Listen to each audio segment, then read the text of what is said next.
Hello, I'm Tony DeMaria, the editor of JACC, here with the highlights from the August 21st issue.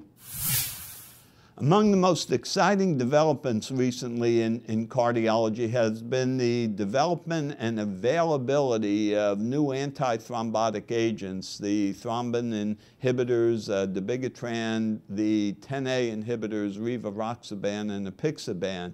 And of course, there have been no head-to-head comparison of these agents, and so most of us clinicians are wondering at the moment which of these agents is preferable. And to try to answer this question, a group of investigators from Europe undertook a comparison, an indirect comparison, using warfarin as the comparator. So they had data comparing dabigatran, rivaroxaban, and apixaban, each against warfarin, and used that to relate one to another. And this is a very, very controversial undertaking, but nevertheless of some interest for us at this early stage of availability of these agents.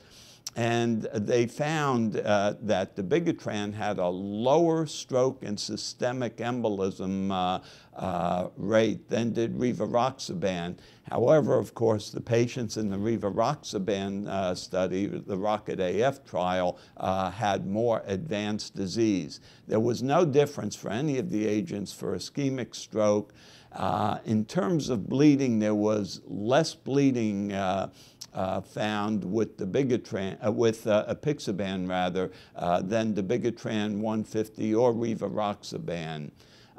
Now, overall, these investigators, having done this extensive analysis, felt that the most important finding is that there were no profound differences in efficacy between these agents.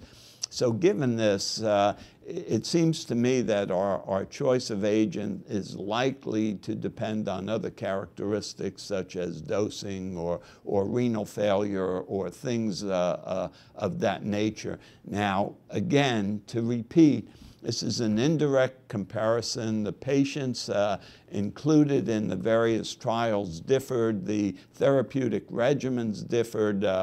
This can hardly be taken to be the same as a direct head-to-head comparison, but nevertheless, I think does serve to put these various agents in perspective relative one to another.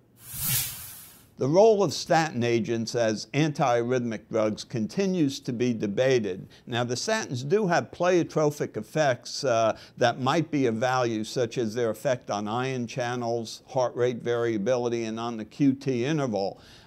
However, it remains uncertain whether these are truly of value in the clinical setting. Now, for patients with ischemic cardiomyopathy, it's not an important issue since most of those patients are going to have a statin indication anyway.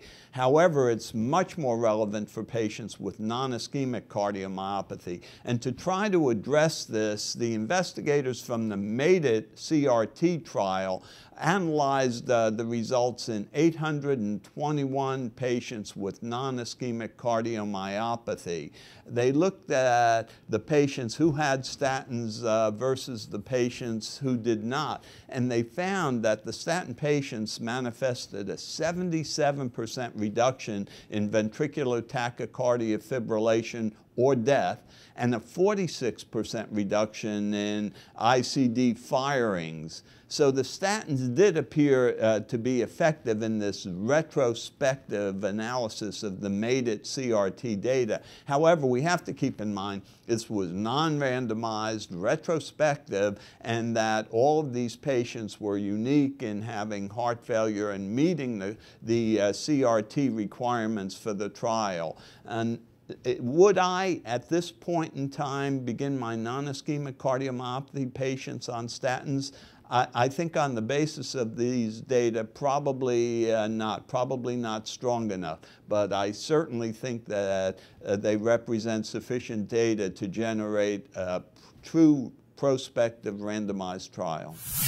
The pathophysiological mechanisms underlying aortic disease, particularly aortic dissection, remain uncertain.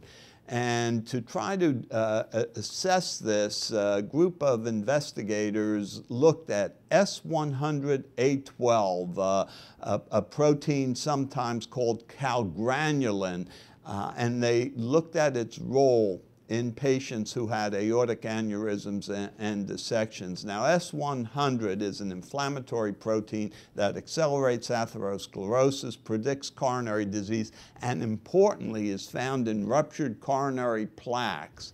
And so these investigators analyzed for S100 expression in the aortic tissue of aortic dissections and aneurysms.